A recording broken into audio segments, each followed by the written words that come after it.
Muy buenos días. Muchas gracias por conectarse a través de la plataforma Zoom. Vamos a dar inicio ya a nuestra clase debido a que solamente tenemos 40 minutos. Muy bien, en ese sentido voy a compartir mi pantalla.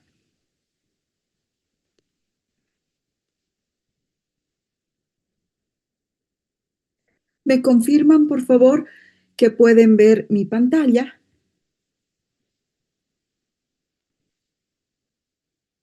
Sí, doctora. Muchísimas gracias.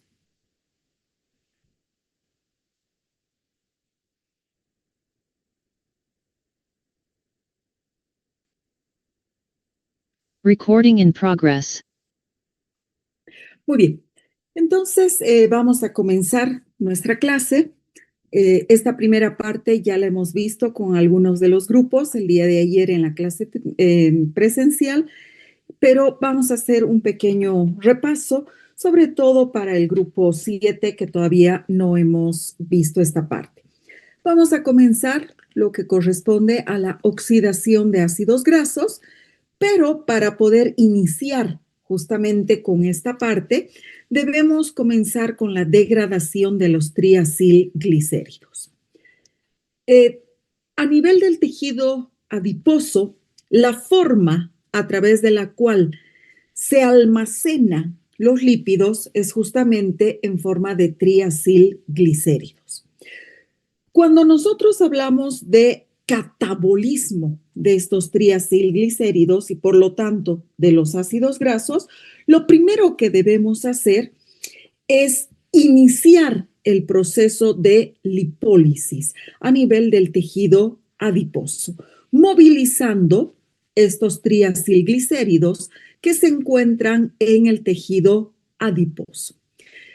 ¿Quiénes son los encargados de esta movilización de los triacilglicéridos? Son hormonas catabólicas, contrarreguladoras de la glucosa, y dentro de ellas tenemos principalmente a la adrenalina, a la noradrenalina, al glucagón y a la hormona ACTH, es la hormona adenocorticotropa. Mientras que este proceso de lipólisis va a ser inhibido por la insulina. Ya hemos visto que más bien la insulina tiene como función el almacenamiento, es decir, en vez de activar las vías catabólicas, pues activa las vías anabólicas, las vías de síntesis. Y justamente, pues los triacilglicéridos también van a ser activados, van a ser sintetizados a partir de los excedentes de glucosa. Eso ya lo hemos visto. Muy bien.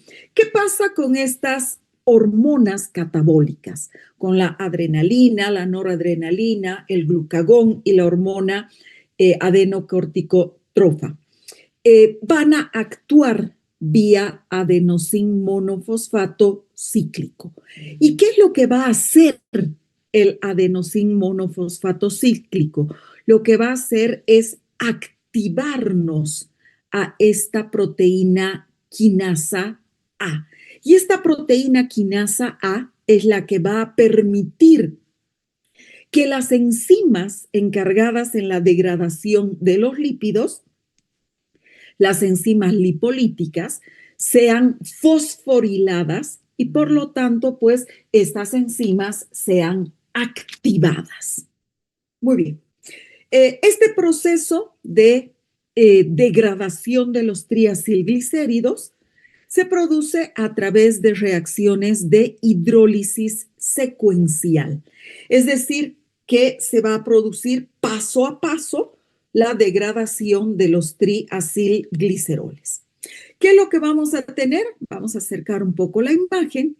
Aquí tenemos el triacilglicérido. Sabemos que está formado por el glicerol y unido a este glicerol tenemos 1, 2 y 3 ácidos grasos. Entonces, lo que vamos a hacer es ir quitando uno a uno estos 3 ácidos grasos que justamente están pegados a través de reacciones de esterificación al alcohol llamado glicerol.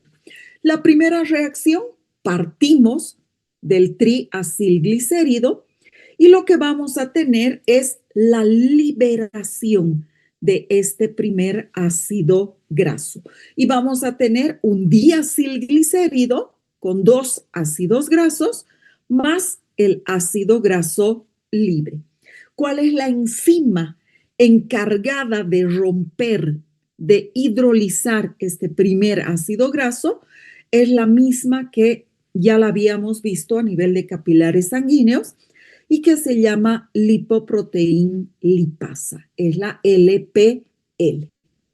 Una vez que se ha liberado este primer ácido graso, nos hemos quedado con el diglicérido, diacilglicerol. Ahora, ¿qué es lo que vamos a hacer? Va a actuar una lipasa sensible a hormonas y lo que va a hacer es quitar el segundo ácido graso. ¿Y cuál va a ser el resultado? Un monoacilglicérido. ¿Cuál es la enzima? Volvemos a repetirla. Es la lipasa sensible a hormonas. Y finalmente, por acción de la lipasa de monoacilglicéridos, vamos a quitar el tercer ácido graso. ¿Y cuál va a ser el resultado? Glicerol libre. Aquí lo tenemos. Vamos a tener al glicerol libre y 1, 2, 3 ácidos grasos también libres. Ahora, ¿qué es lo que va a suceder con estas dos moléculas? Este glicerol, ¿dónde va a ir? Este glicerol va a ir a la gluconeogénesis. Sabemos que uno de los sustratos para que se formen nuevas moléculas de glucosa es justamente el glicerol. Entonces va a ir a la gluconeogénesis. No vamos a repetir la gluconeogénesis, ya la hemos estudiado. ¿Y qué va a pasar con estos 3 ácidos grasos libres? Estos 3 ácidos grasos libres van a ser captados por la albúmina, porque son insolubles en agua, y junto a la albúmina van a dirigirse a los órganos que se van a encargar de degradar estos ácidos grasos libres. ¿Cuáles son? El hígado y el tejido muscular. Y cuando hablamos de tejido muscular, puede ser muscular esquelético, pero también puede ser muscular cardíaco. Entonces, no sé si está comprendida esta primera parte.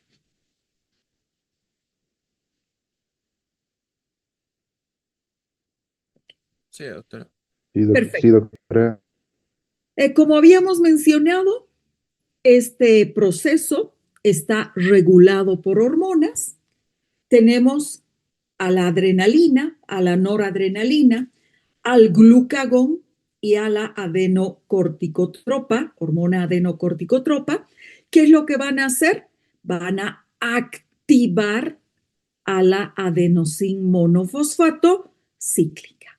Lo mismo el glucagón tiene una vía de activación de la adenosín monofosfato cíclica y finalmente la adenocorticotropa, que también va a activar a la adenosín monofosfato cíclica.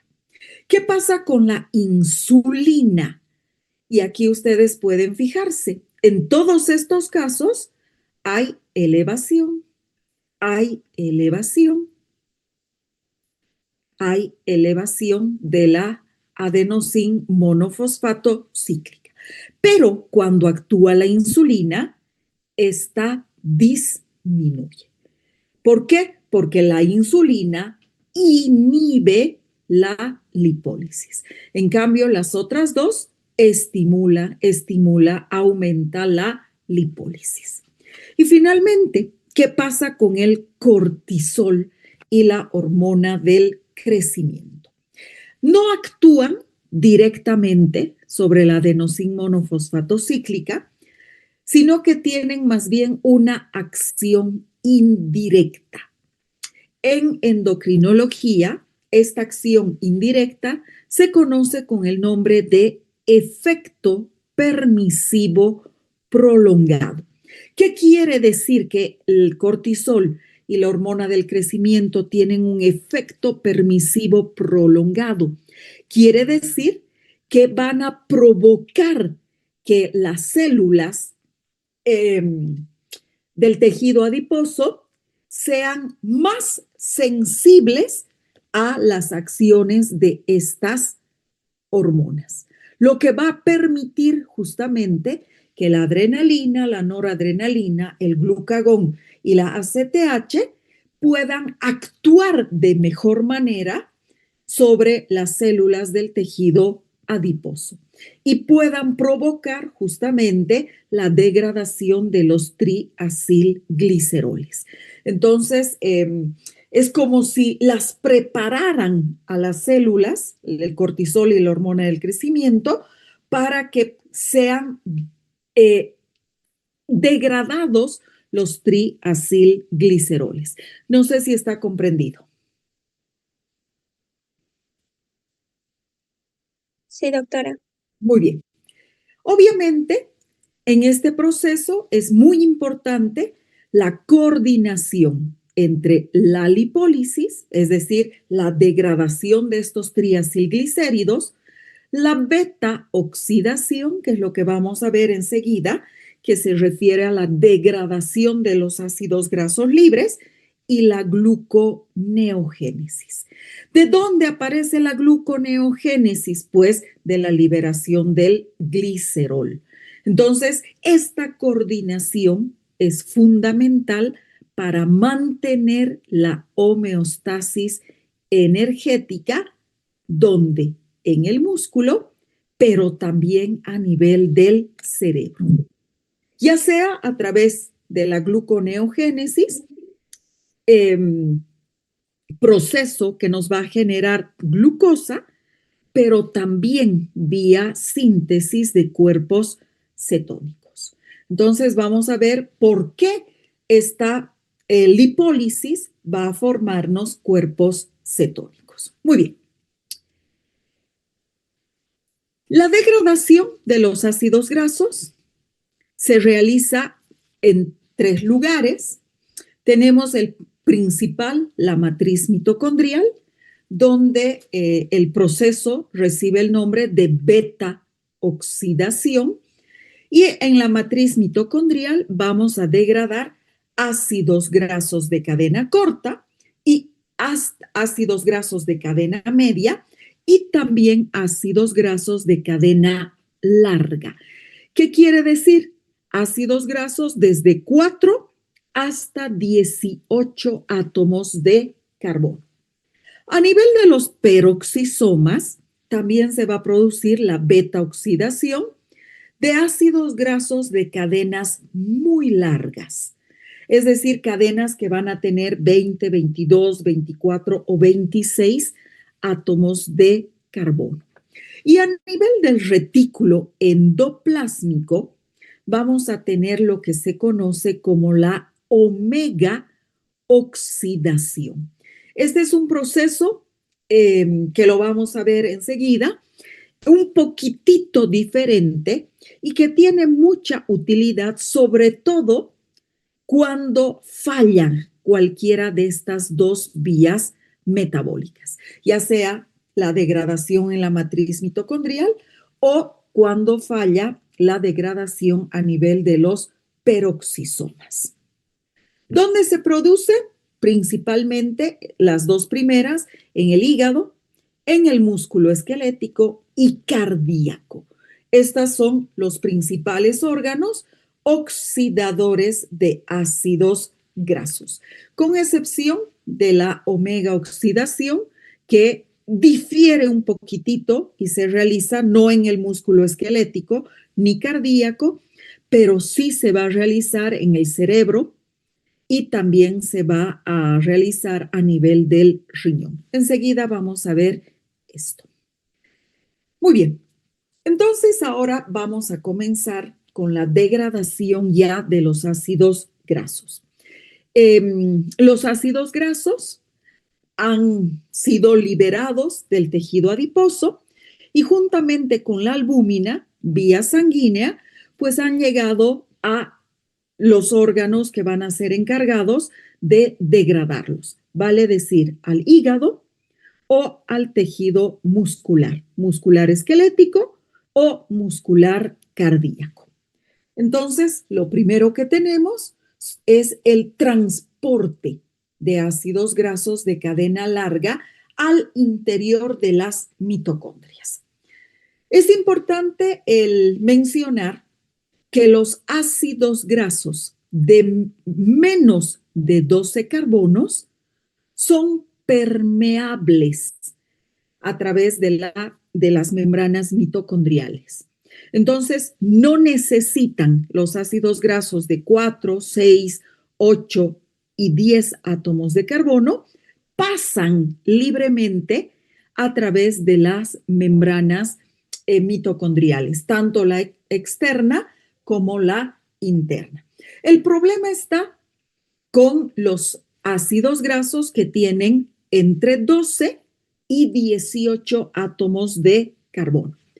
Para que estos ácidos grasos, que son ácidos grasos de cadena larga, puedan entrar dentro de la mitocondria, se necesita la activación. Y esta activación de los ácidos grasos se desarrolla a nivel del citosol celular. Entonces, aquí tenemos el ácido graso.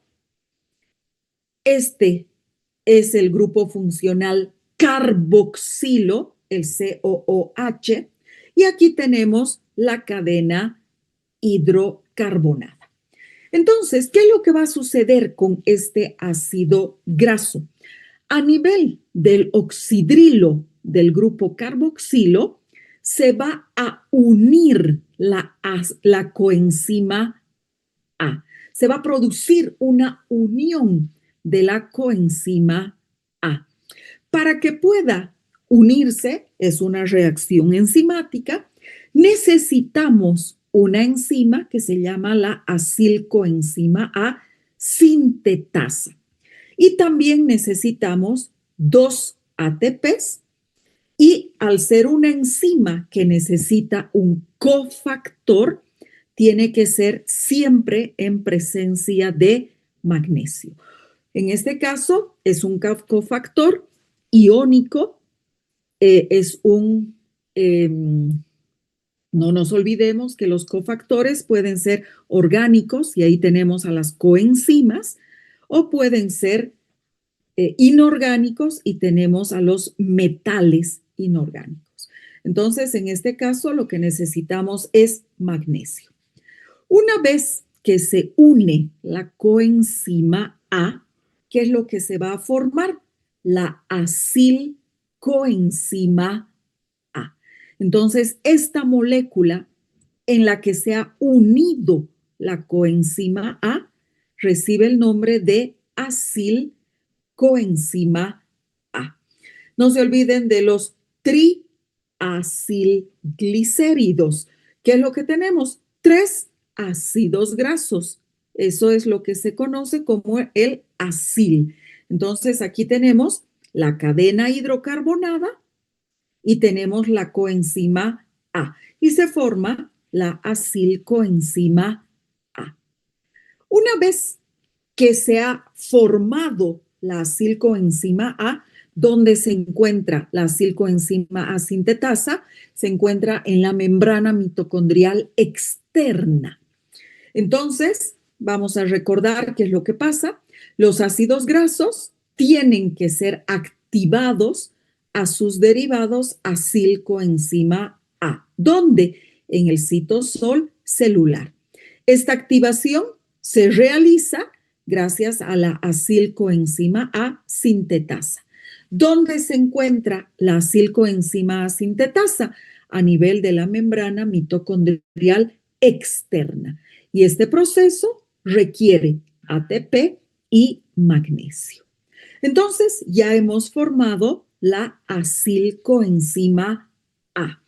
Hasta aquí, por favor, me confirman que está comprendido. Sí, doctora. Muy bien. Doctora.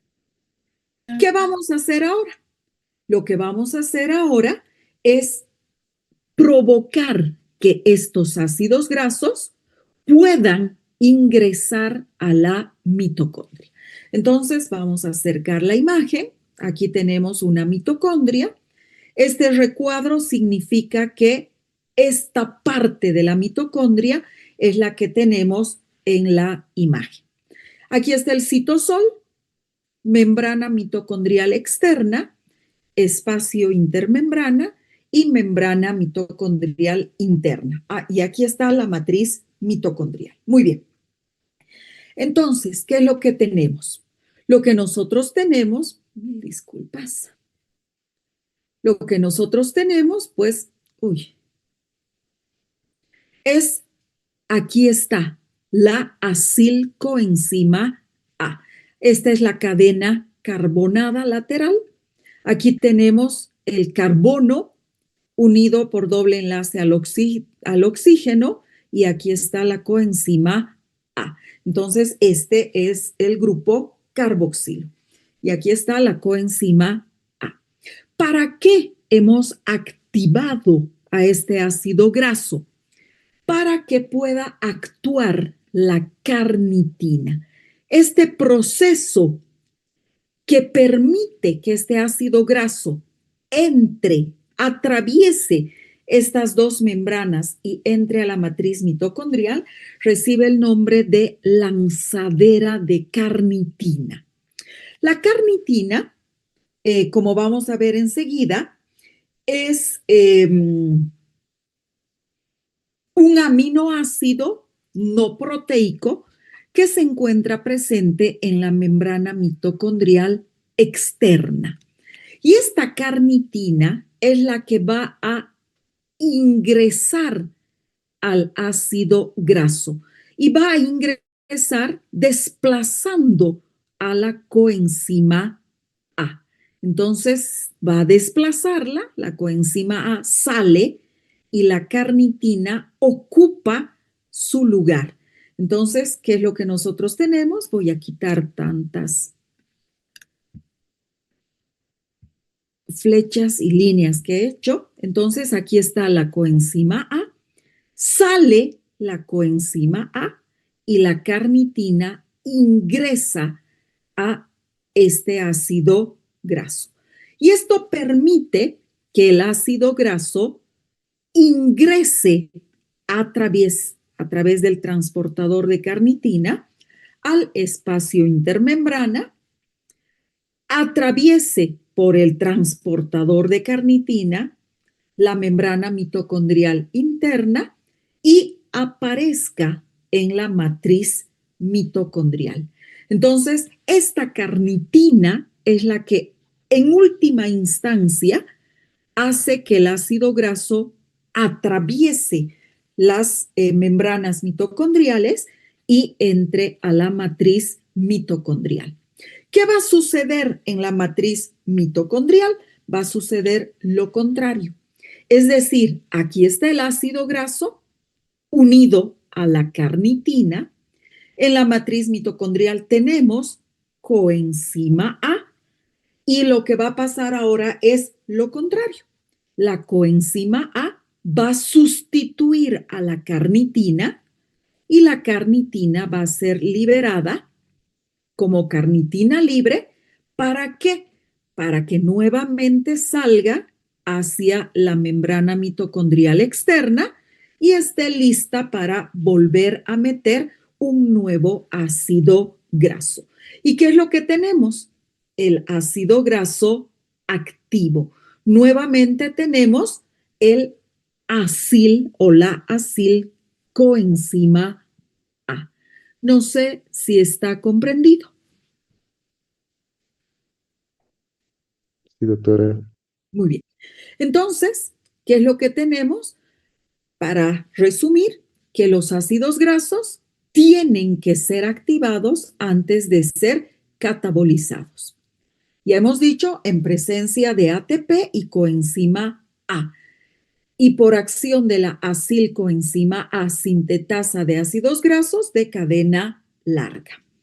La carnitina, aciltransferasa, que es la enzima, eso me olvidaba, que permite que la carnitina se una al ácido graso, está presente en la membrana mitocondrial externa y es la que transfiere los grupos acilo de cadena larga hacia la carnitina, formando la acilcarnitina, más la coenzima A que es liberada.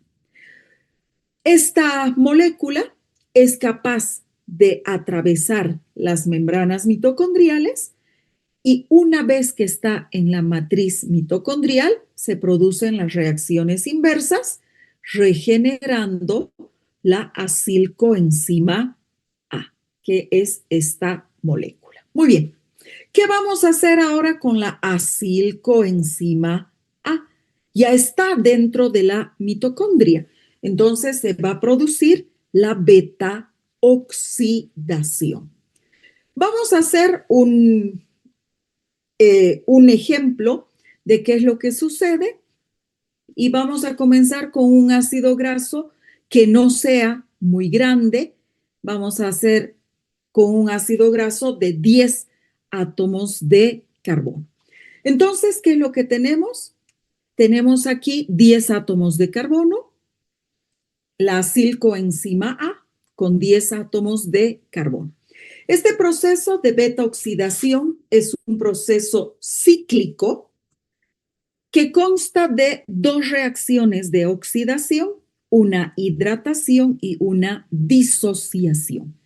¿Qué quiere decir? Quiere decir que primero se va a producir una oxidación. ¿Quién se oxida? El ácido graso. Se oxida. ¿Quién se reduce? El FAD. Entonces aquí tenemos del FAD oxidado y tenemos FAD reducido. Esa es la primera reacción. Luego se produce una hidratación, es decir, que va a ingresar una molécula de agua.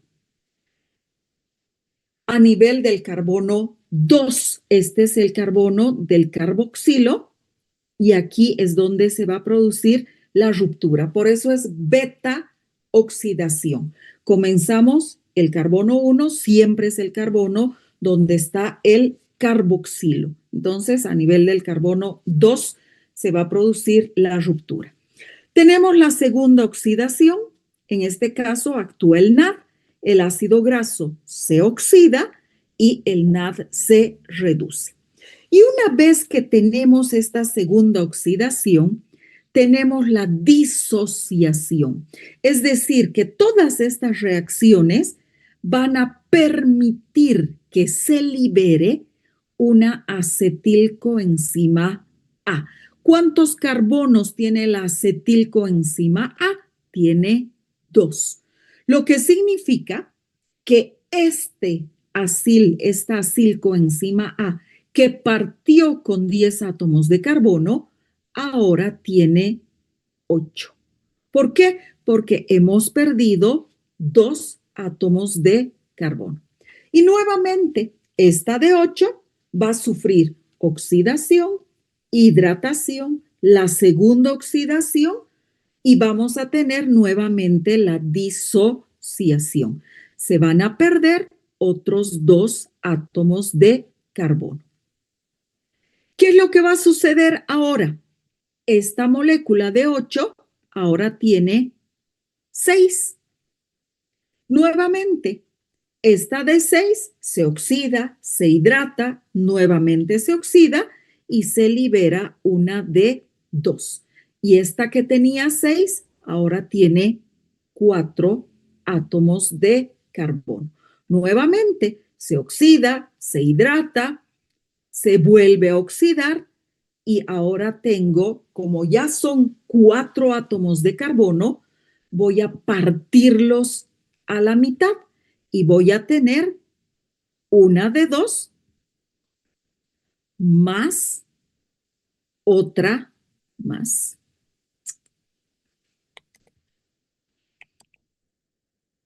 Más la otra molécula también de 2 átomos de carbono. Y con eso hemos terminado la beta oxidación. No sé si está comprendido. Sí, doctora. Sí, doctora. Perfecto.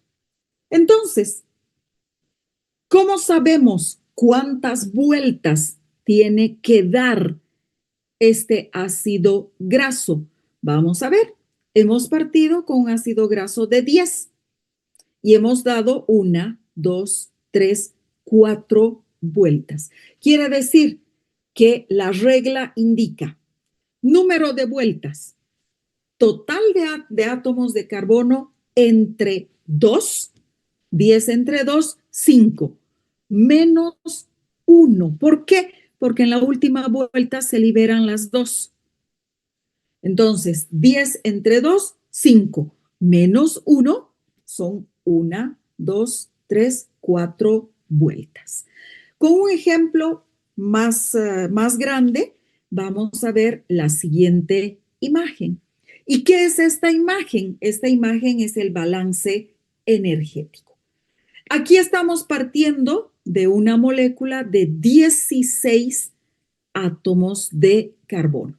¿Cómo sé que son 16 átomos de carbono? Pues porque tengo 8 moléculas de acetilcoenzima A. Aquí, ¿cuántas moléculas de acetilcoenzima A tenía de 10 átomos de carbono? 1, 2, 3, 4 y 5. Entonces, aquí son 8 moléculas de acetil-CoA, 16 átomos de carbono. ¿Cuántas vueltas ha dado este ácido graso? 7. ¿Por qué? Porque se han formado 7 FAD, 7 NAD. ¿Qué va a pasar con este FAD y este NAD? Van a entrar a la cadena transportadora de electrones. No nos olvidemos que la cadena transportadora de electrones está en la membrana mitocondrial interna. El FAD inicia la cadena a nivel del complejo 2 y por cada FAD se liberan 2 ATPs. Como tengo 7, 14 ATPs. El NAD inicia la cadena transportadora de electrones en el complejo 1 y por cada NAD que ingresa se liberan 3 ATPs. Por 7, 21 ATPs. En total, aquí tengo 35 ATPs. Ahora, ¿qué pasa con la acetilcoenzima A? Inicia el ciclo de Krebs. Y sabemos que a nivel del ciclo de Krebs, en total, por cada acetilcoenzima A, se forman 12 ATPs. Multiplicado por las 8 moléculas de acetilcoenzima A, tenemos 96 ATPs. Ahora, sumo estas dos y tengo 131 ATPs. Pero tengo que pagar los 2 ATPs que me permitieron activar al ácido graso para poder meterlo a la mitocondria.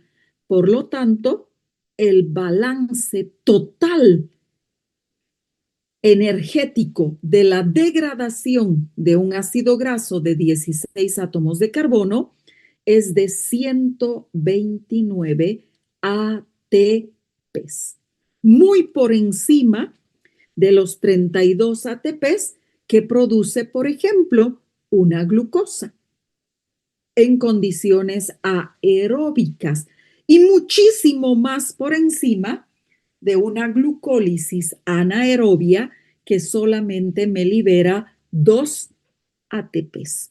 No sé si está comprendido. Sí, doctora. ¿Sí? Muy bien. Ahora vamos a ver las fuentes de carnitina. La carnitina es una molécula muy importante Esta carnitina ingresa a nuestro organismo a partir de la dieta. Dieta rica en productos cárnicos. Entonces, aquí es muy importante, si mi paciente tiene una dieta vegana, pues obviamente va a tener una deficiencia importante de carnitina. Aunque también hay una síntesis endógena de carnitina que se produce en el hígado y también en el riñón. Solamente el músculo esquelético y cardíaco utilizan el 97% de la carnitina. ¿Qué va a provocar la deficiencia de carnitina? Una reducción en la capacidad que tenga la mitocondria de utilizar los ácidos grasos libres. ¿En qué tipo de pacientes vamos a tener deficiencia de carnitina? En pacientes con enfermedad hepática. ¿Por qué? Porque disminuye la síntesis. En pacientes desnutridos o con dieta vegana y en pacientes que tengan un aumento de la demanda de carnitina. ¿Cuáles? Pacientes embarazadas y pacientes con infecciones graves. Y finalmente, pues los pacientes con hemodiálisis. ¿Por qué los pacientes con hemodiálisis? Porque esta carnitina, al ser un aminoácido, pero que no forma parte de las proteínas, es muy pequeño y se va a filtrar a través de este proceso de hemodiálisis. ¿Cuál es la sintomatología típica de la deficiencia de carnitina? Hipoglicemia en situaciones de ayuno. ¿Por qué se va a producir esta hipoglicemia? Porque la carnitina es indispensable para el transporte, como hemos visto, de los ácidos grasos de cadena larga, desde el citosol hacia la matriz mitocondrial, donde se va a desarrollar la beta oxidación. Sin carnitina, estos ácidos grasos no pueden ingresar a la mitocondria. Por tanto, no se genera acetilcoenzima A, no se genera NAD reducido ni FAD reducido. Y esto va a provocar que se detenga la producción de ATP derivada de la oxidación de los lípidos. ¿Y qué va a suceder? Que se van a acumular estos ácidos grasos en el citosol, en el citoplasma de las células. Y este acúmulo tiene consecuencias graves, especialmente en el hígado y en el músculo esquelético y músculo cardíaco, sobre todo debido a que son tejidos que tienen una alta dependencia de la oxidación lipídica. Chicos, se va a cortar nuestra clase. No sé si podríamos entrar nuevamente al mismo enlace. 15 minutitos más vamos a pasar de clases. Muchas gracias.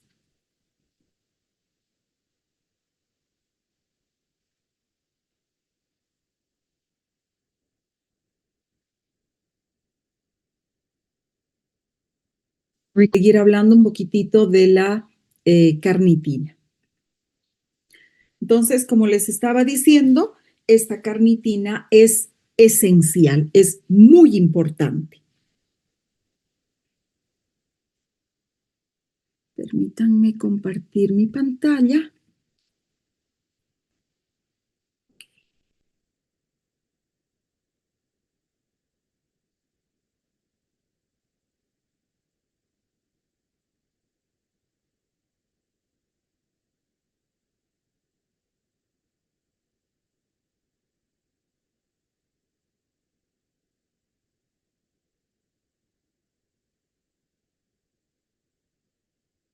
Recording in progress.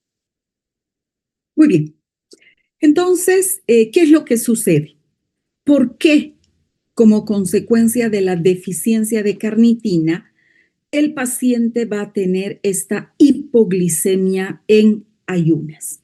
Ya habíamos mencionado que la carnitina es una molécula que es indispensable y que actúa en lo que corresponde al transporte de los ácidos grasos de cadena larga desde el citosol celular hacia la matriz mitocondrial. Sin la presencia de carnitina, estos ácidos grasos de cadena larga no pueden entrar a la mitocondria y por lo tanto no se va a generar acetilcoenzima A, no se va a generar NAD reducido ni FAD reducido. ¿Y qué es lo que va a suceder? Pues se va a acumular estos ácidos grasos de cadena larga a nivel del citoplasma celular. Ahora, ¿por qué este acúmulo va a provocar hipoglicemia en ayunas? Debido a que el hígado depende de la beta oxidación. El hígado depende. Ay, mil disculpas, por favor, me he salido.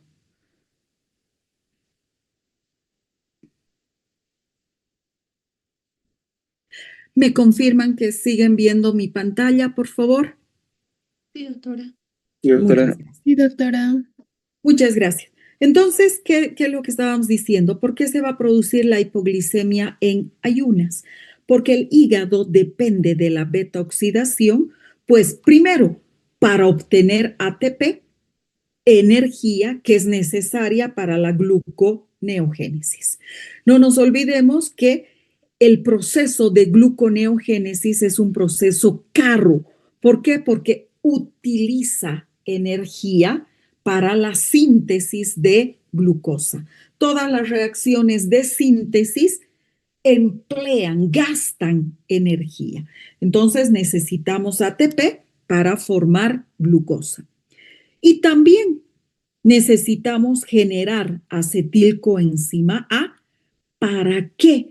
Para que el piruvato pueda convertirse en oxalacetato y comience la gluconeogénesis. Entonces, si no hay beta oxidación, no tenemos energía para iniciar la gluconeogénesis.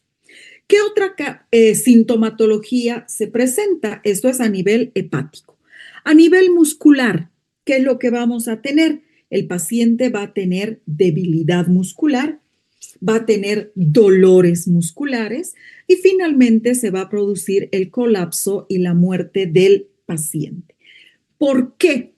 Pues porque a nivel del músculo esquelético y a nivel del músculo cardíaco, la cantidad de ATP generada hasta un 70% depende de los ácidos grasos. Y esto estamos hablando en situaciones de reposo, pero en situaciones de ejercicio físico, pues la cantidad de ácidos, de degradación de ácidos grasos y de energía es mucho mayor. Entonces, si disminuye la beta oxidación, pues obviamente también disminuye la producción de ATP a nivel del músculo. Y también se va a producir el acúmulo de estos ácidos grasos a nivel del citoplasma celular, lo que va a provocar que alteración en la excitabilidad y en la contracción muscular, porque no tenemos ATP, y un daño de la membrana del miocito, lo que va a provocar una fuga de las enzimas musculares, principalmente la creatinfosfocinasa. También vamos a tener la liberación de la mioglobina. ¿Cuál va a ser el resultado clínico? Una miopatía metabólica caracterizada por debilidad muscular, dolor muscular, rabdomiólisis. Ya sabemos que la rabdomiólisis es la destrucción de las fibras musculares. Y si esto sucede a nivel del músculo cardíaco, pues obviamente se va a producir el colapso cardiovascular y finalmente la muerte del paciente. No sé si está comprendido. Sí, doctora. Sí, doctora. Muy bien. Ahora vamos a ver qué sucede con la variación peroxisómica.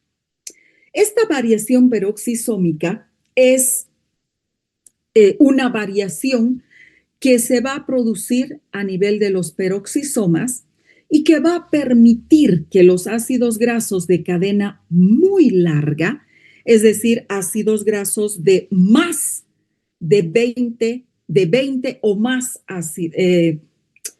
carbonos puedan ser degradados.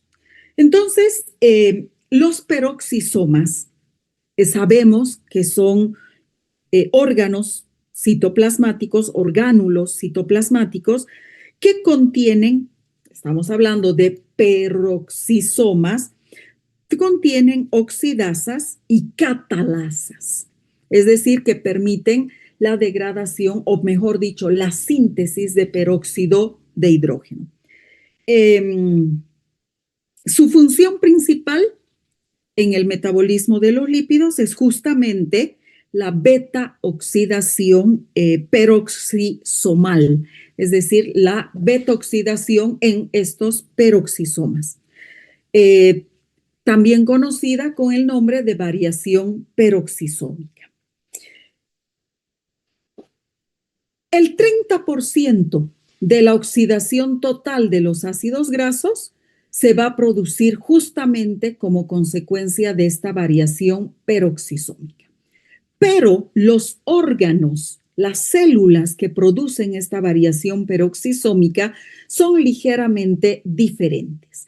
La beta-oxidación mitocondrial se producía en el hígado y en el músculo esquelético y cardíaco, mientras que esta variación peroxisómica se realiza principalmente en el hígado, en el riñón y en el cerebro.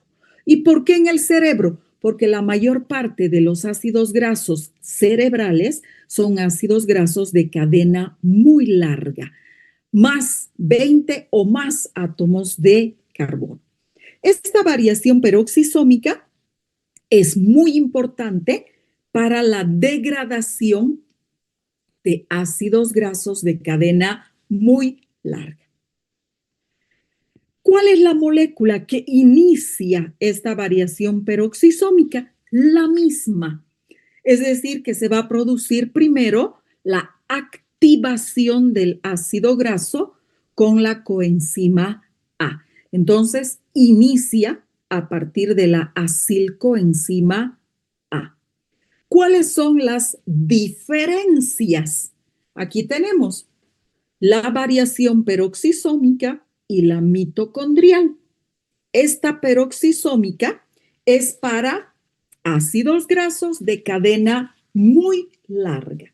En cambio, la mitocondrial es para ácidos grasos de cadenas hasta menos de 2, hasta menos de 20, hasta 18. Otra diferencia muy importante es que la variación peroxisómica no genera ATP. La beta-oxidación en la mitocondria, el FAD se reduce y este FAD reducido entra a la cadena transportadora de electrones. El NAD en la mitocondria se reduce y entra a la cadena transportadora de electrones. Y la acetilcoenzima A que se genera en la mitocondria entra al ciclo de Krebs. En cambio, en la variación peroxisómica, cuando se va degradando de la misma manera, pero ahora en el peroxisoma, la acilcoenzima A, me libera el FAD reducido, igualito que lo que sucede en la beta-oxidación de la mitocondria. Pero como está en el peroxisoma, este FAD reducido para reconvertirse en FAD oxidado y que continúe la degradación de los lípidos, me va a reducir el oxígeno a peróxido de hidrógeno.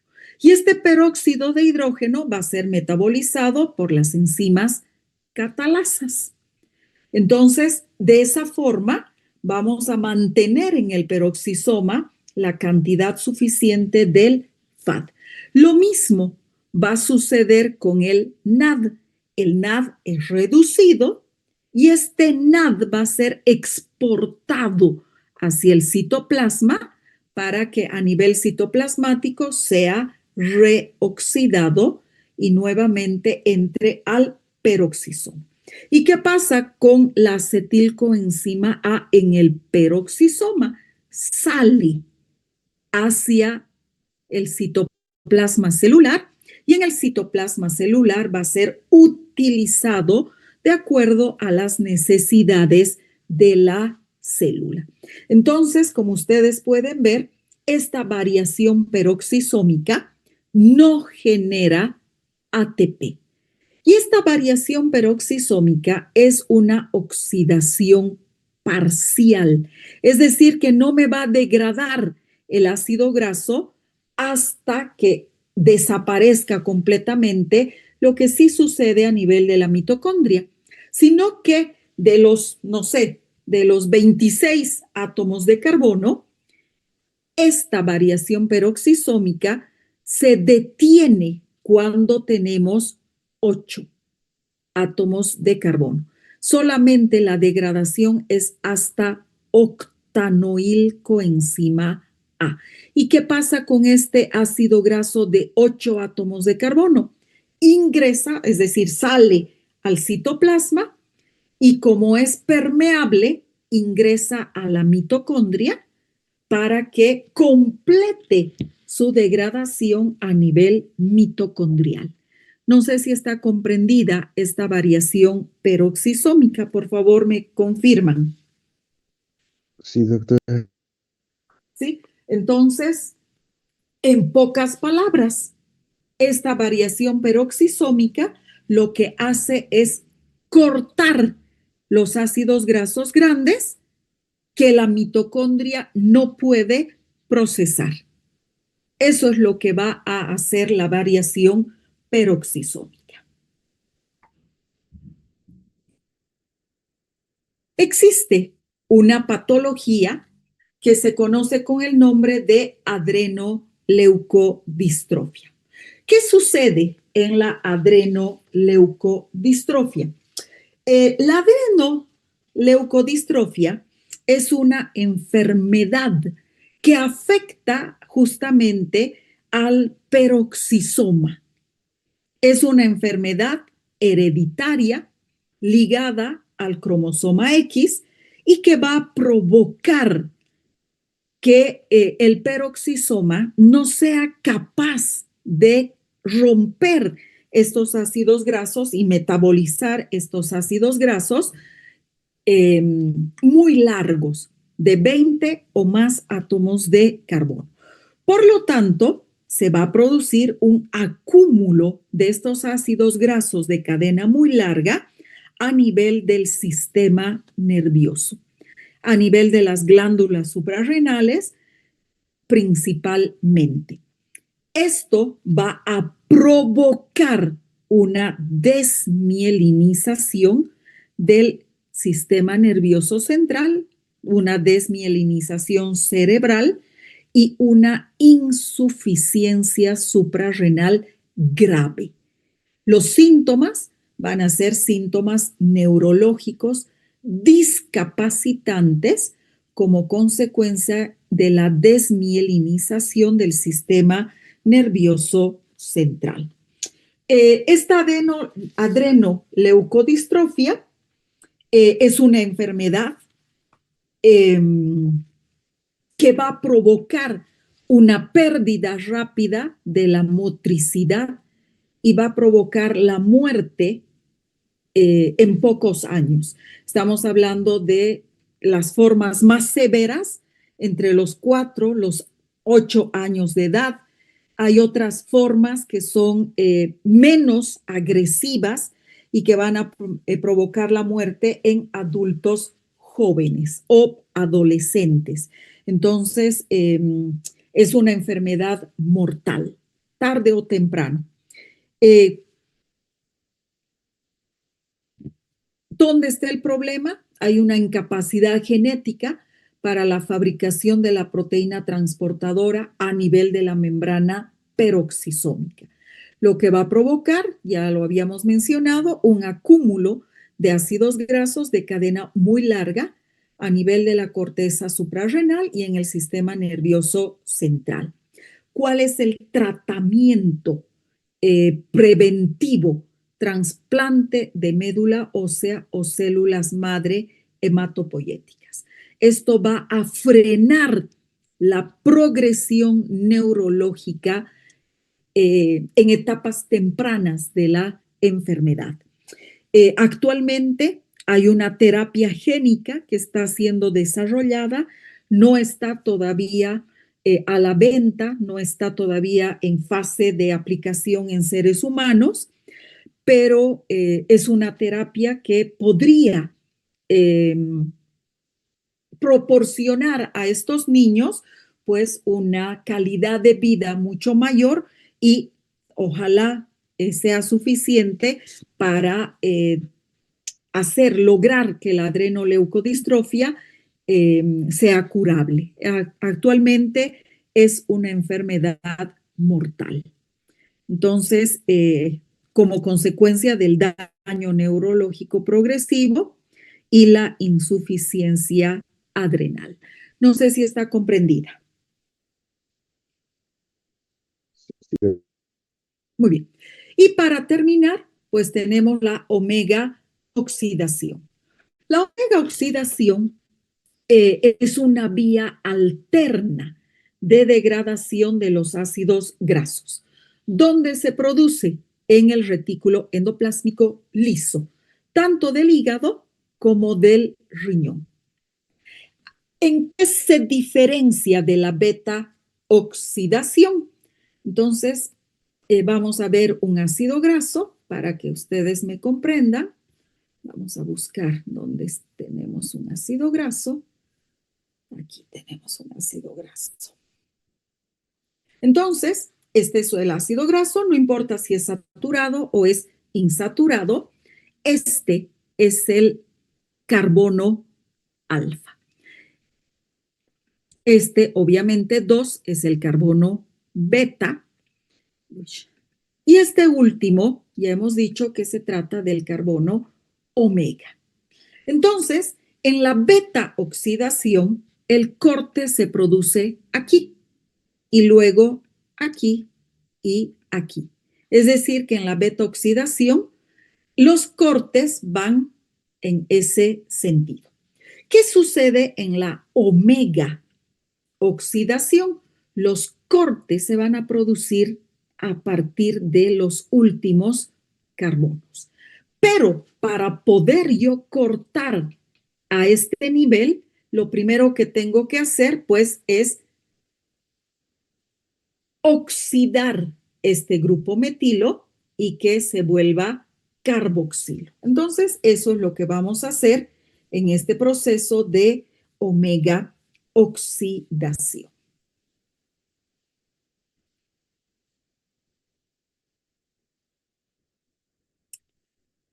Entonces, como les decía, la omega oxidación es una vía alterna de degradación de los ácidos grasos que ocurre en el retículo endoplásmico liso del hígado y del riñón y que oxida el carbono omega terminal del ácido graso, produciendo, si yo voy a tener dos grupos carboxilos, uno a nivel del carbono alfa y otro a nivel del carbono omega, haciendo que estos ácidos grasos dicarboxílicos sean mucho más solubles. ¿Se llama omega? Pues porque actúa a nivel del último carbono de la cadena, ¿sí? A diferencia de la beta oxidación que actúa sobre el carbono beta, es decir, el segundo contando desde el grupo carboxilo. Este proceso, ¿qué es lo que va a provocar? Va a provocar que se active la beta oxidación mitocondrial si el ácido graso tiene menos de 20 átomos de carbono, o a nivel de los peroxisomas, ¿sí? Pero al mismo tiempo se va a producir, si es que ingresa a la mitocondria, de 2 en 2 se van a ir cortando los ácidos grasos. Es decir, entra la beta oxidación y se corta en una vuelta y se corta en la misma vuelta otro. Entonces, cuando se activa este proceso, cuando la beta oxidación o de la mitocondria o del peroxisoma están comprometidas. Entonces, esto va a provocar que se mantenga la homeostasis, lipídica a nivel del hígado y que los ácidos grasos se acumulen mucho más lentamente. Es una vía alterna para la degradación de los lípidos, evitando de esta manera que se produzca este colapso o esta muerte por insuficiencia hepática. No sé si está comprendido. Sí, doctor. Muy bien. Entonces es una vía alterna. Cuando los otros dos sistemas o uno de los otros dos falla, comienza la omega oxidación. Y finalmente, a nivel del retículo endoplásmico liso, también se va a producir la regulación del metabolismo de los lípidos. El retículo endoplásmico es un órgano sensorial y regulador clave del metabolismo de los lípidos. ¿Qué va a hacer? Detecta los niveles de lípidos y ajusta la síntesis de ácidos grasos, colesterol y triglicéridos de acuerdo con el estado hormonal y nutricional del organismo. Perfecto. Pero ¿qué sucede cuando existe un sobreestímulo del sistema del retículo endoplásmico? Ya sea porque tenemos un exceso de calorías ingeridas a través de la dieta o tenemos un exceso de insulina, como sucede al inicio de la diabetes mellitus tipo 2. Este retículo endoplásmico va a desencadenar una activación patológica de la síntesis de lípidos. Es decir, que el retículo endoplásmico va a comenzar a formar una cantidad exagerada de lípidos. ¿Por qué? Porque el retículo endoplásmico liso se estresa. Y este exceso de síntesis de lípidos va a provocar lipotoxicidad, inflamación hepática, que van a provocar lo que ya hemos mencionado antes, la esteatosis hepática. Ya sabemos que la esteatosis hepática es el hígado graso no alcohólico. Va a provocar este retículo endoplásmico liso que se acumule una mayor cantidad de lípidos en el hígado. Y esto va a contribuir al síndrome metabólico. En este contexto, el retículo endoplásmico no solo va a fabricar lípidos, sino que va a decidir cuándo y qué cantidad de lípidos tiene que producir o degradar, convirtiéndose en un punto muy importante entre el metabolismo celular y la enfermedad metabólica crónica. Entonces, este retículo endoplásmico es el que falla en el síndrome metabólico y es el que provoca la esteatosis hepática. No sé si está comprendido. Sí, doctora. Muy bien. Entonces, con eso hemos concluido por el día de hoy.